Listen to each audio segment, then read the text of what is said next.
Kia ora friends, it's Megan here, and this one is for anyone who's starting to find the novelty of this global situation is really wearing off. Before you sink too far into depression, let's get that ukulele in tune. So our first step is going to be to identify what type of out-of-tune ukulele you have. A ukulele is supposed to sound like, "My dog has fleas." Let's see what this one sounds like. My dog has fleas. It resembles the right sound, and the arrangement of intervals is more or less what we want, but there's something a bit off about some of those strings. We can fix that. This is a type 1 out-of-tune ukulele. If you've got a type 2 out-of-tune ukulele, it might sound more like this. My dog. So far so good. The string's got no tension on it at all. Please. Something's gone more seriously wrong with this one. We can fix that too. If you have a type 3 out-of-tune ukulele, this one is missing some critical hardware over here. That's alright, we can put rubber bands on it. I've put a little piece of plastic right here so that I can wrap the rubber bands around the body here without them touching the body of the instrument in the middle here. And you'd be surprised how much you can do by adjusting the tension of those rubber bands, just by pulling them around the back there. You can make tunes, and you can also strum along. It's more fun than an air ukulele. My buddy here has never played the ukulele before. He doesn't know any of it. Let's have a look at that type 1 ukulele, see if we can get that in tune. I'm going to ask my tuner here what this top string here is playing. It says G. That's good. G is what this string is supposed to be, but the needle is pointing to the left of the middle. This tuner, by the way, is called Tuner and Metronome by Sound Corset. It's free, nice and easy to use. If this note is too low, I need to tighten it up a little bit. So I'm going to take this peg and turn it this way. It's going to give me a nice big green tick when I get it in the middle. Let's try the next one. This one ought to say C. And it does, but the needle's now pointing to the right. So I need to loosen that, making it lower. So I'm going to take this peg, turn it that way.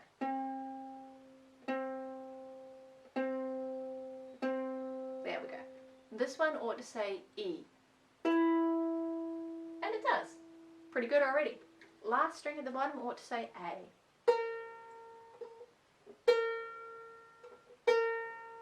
That says B, and there's another symbol here. Looks like a lowercase b. That says B flat. Flat is like a black key on the piano. So a B is higher than an A because the alphabet goes in order upwards. So I need to lower the string a bit to turn it into an A.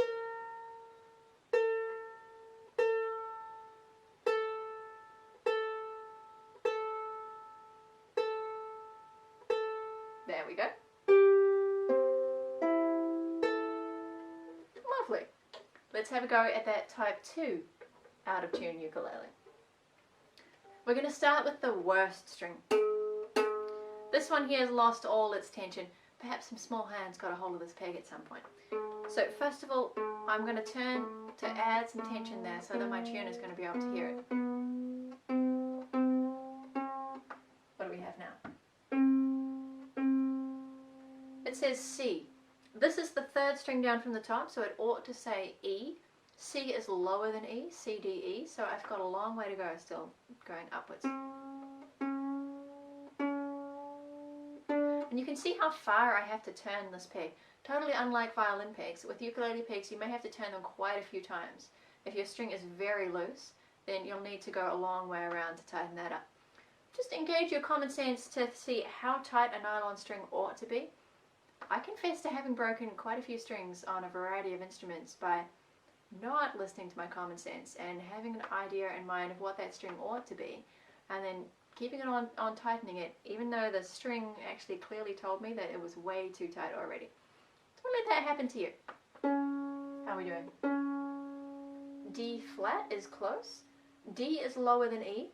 D flat is lower than D. So we're going to go up 1.5 steps. D. E flat, nearly there.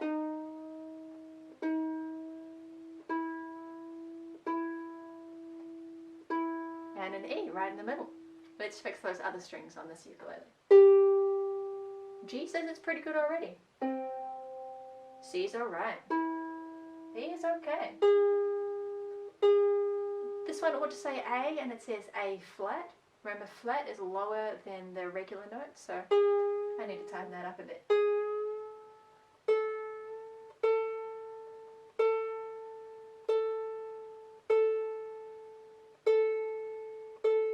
There we go. Okay, let's try those 3 songs with 1 chord. I'm going to switch back to my first ukulele because I had to make a big change to the string here, so in a few minutes that's going to be slipping out of tune again. That's normal, but I'm going to choose to play the other one for this video. So our first chord uses only 1 finger, but it's not our first finger, it's actually our 3rd finger. If you're a piano player or you've ever learned the piano, one thing that may be tricky to remember on strings is that thumb is not a finger. Our fingers go 1, 2, 3, 4. And I like to write those numbers on there if I'm teaching small people, or big people, to help them remember. So we want to find our 3rd finger, it's our ring finger here. On the bottom string, we're going to stick that 3rd finger behind the 3rd fret. We can use these other fingers here behind to help us count. They don't do anything, but they're welcome to just sit there on the string there, keeping that strum. This is a C chord. To strum, we're going to use our 1st finger and thumb on the right hand. And they make a little bird beak, but it's just a soft beak, it's not squeezing together. All of the downs are with this 1st finger. Try out some downs first. It's fine to do down only, we don't really need any ups.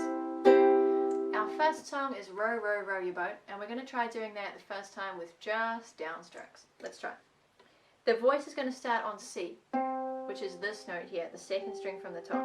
C, row. Take a moment to find that note with your voice. Row, toru, fa. Row, row, row your boat gently down the stream. Merrily, merrily, merrily, merrily, life is but a dream. Now we can use our thumb as well to add upstrokes in between like this. These upstrokes are optional. You don't need them, but they do make the rhythm of the song sound a little more interesting. Let's try. Toru, fa. Row, row, row your boat gently down the stream. Merrily, merrily, merrily, merrily, life is but a dream. Alright.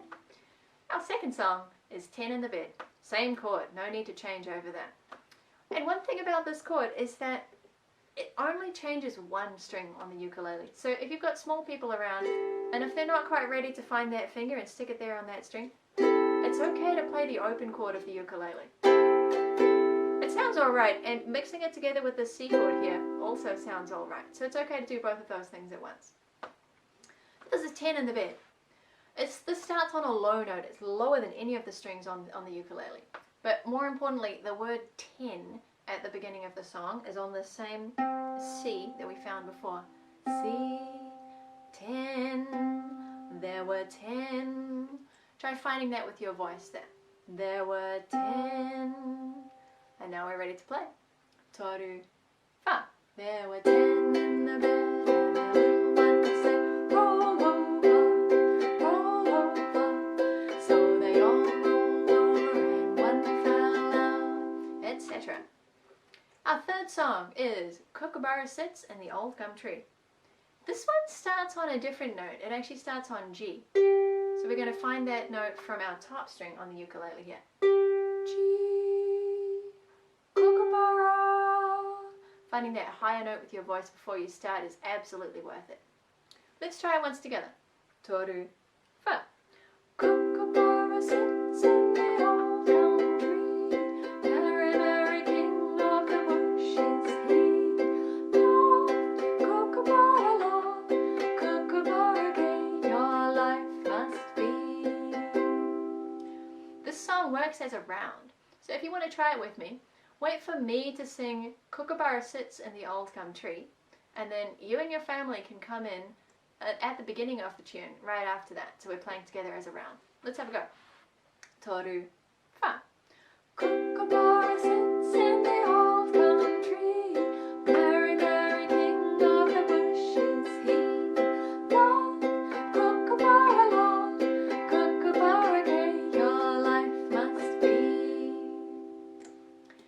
May your ukulele stand tunefully beside you through whatever storms may be ahead. Good luck!